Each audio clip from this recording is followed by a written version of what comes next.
I've been teaching technology education for 10 years now, middle school. When I tell people that, their first reaction is usually to recoil a little bit as though I might be contagious.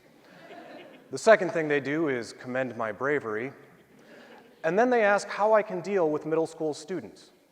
And the truth is, it's always been very easy for me, but I didn't know why. Perhaps there's something about me that elevates them up to my level. Perhaps I never left theirs. But then I realized the same things that keep me engaged keep them engaged. For example, here we have a partial screenshot of my video game library. As you can see, this takes us from the A's through almost halfway through the B's. There are 27 more slides just like this one. I've always cringed when people say that video games ruin creativity or that they rot your brain. You see, I have had emotional transformative experiences through video games, experiences that would not have been possible or safe in a real-world setting. And so have your students. If you haven't cried during a video game, you're not playing the right games. Frankly, I feel the fact that no Pulitzer Prize has been awarded to a game is a genuine tragedy. This is a picture of my role-playing book collection. For those of you who don't know what role-playing is, think of it like collaborative storytelling with rules and dice. The most famous of these is probably Dungeons and Dragons. And if you don't know what Dungeons and Dragons is, look to somebody who's shifting uncomfortably right now and ask them. In fact, the first 5 books on this shelf are D&D books. The remainders are different systems and different worlds, and it represents hundreds of hours of study and play. That's right, there are whole new levels of nerd here you didn't know existed. But why is this relevant? Role-playing games have been used by therapists for years to help people discover things about themselves that they didn't know. If you play enough of these games, I guarantee you will have insights into your personality that surprise even you. And more importantly, you will have learned how to craft a story out of the things going on around you. Finally, we have a picture of the last Memorial Day picnic I attended. Do you notice anything? Certainly you notice the hundreds of meticulously assembled and hand-painted figures. You notice the custom-made, purpose-made tables. You may also notice my dog in the background trying to steal a hot dog. The people who engage in this type of activity are not weird recluses. Far from it.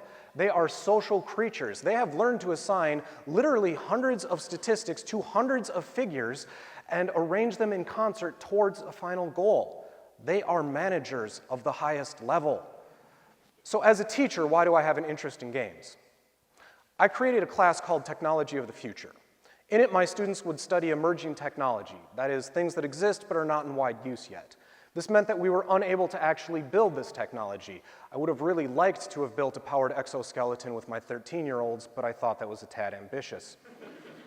So instead, we would study a technology, render it in 2D and 3D drawings, write reports about it, and then make presentations about it. It was essentially a research class. Then I got the bright idea to have my students also model this technology within a video game. Now this was a draw for many students, but at its heart, it was still just a research class. So I decided to turn it into a game. No longer would they be students in a classroom, no. They would be teams of evil geniuses trying to take over the world. They would still do the same assignments, but they would do so with the idea of convincing me, their evil overlord, that their technology was the best for world domination. They would then build this world inside a video game and let the story play out. What allowed me to do that was this, their character sheet. Through this, my students were able to assign themselves numbers that described what they were good at, what kind of jobs they liked to do, and who they liked to work with. Now, this was my first step in letting go as a teacher, because very often I would have students who would assign themselves very high marks in, say, both creativity and charisma. And as a teacher, I would want to say, oh, nobody, no. But I couldn't. I had to let go. I had to let them take control of their own character and their own narrative. Conveniently enough, after this was done, they got a chance to show off their skills. The skills directly corresponded with their assignments. What did I find? 87% of my students improved their scores. This isn't in an assignment. This is in all assignments across the board. Not a single score dropped. Games are not just games. They are ways for people to collaborate and communicate. My students were learning the lessons that I wanted them to learn, and they were doing so effortlessly. All across the world, developers are seeing people use their games in ways that they never intended.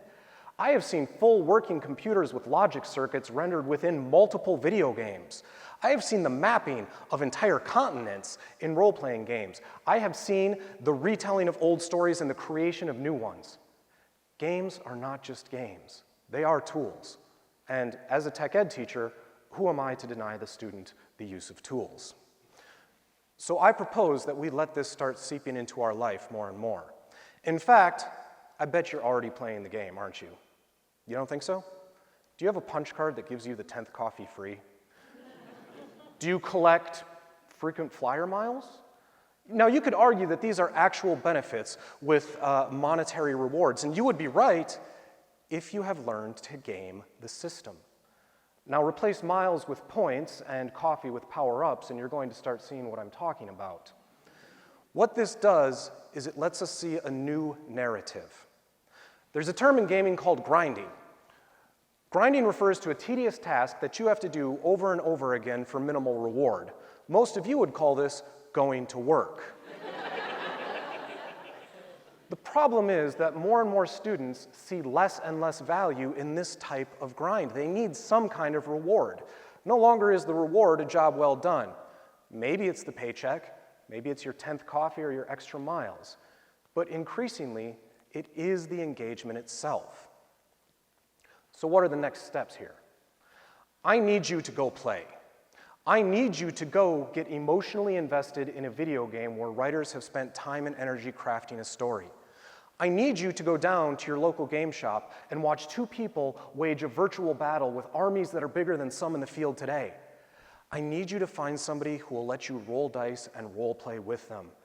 In the past year, I have role-played with a banker, security guards, nurses, nannies, a bridal gown designer, and more than a few professors. Trust me, they are out there. Once you have played, and played a lot, you will start to see the benefit of looking at the world on your own terms, of crafting the world with your own narrative, of crafting your own character, and maybe you'll start to see the benefit in this new standard of engagement. Thank you.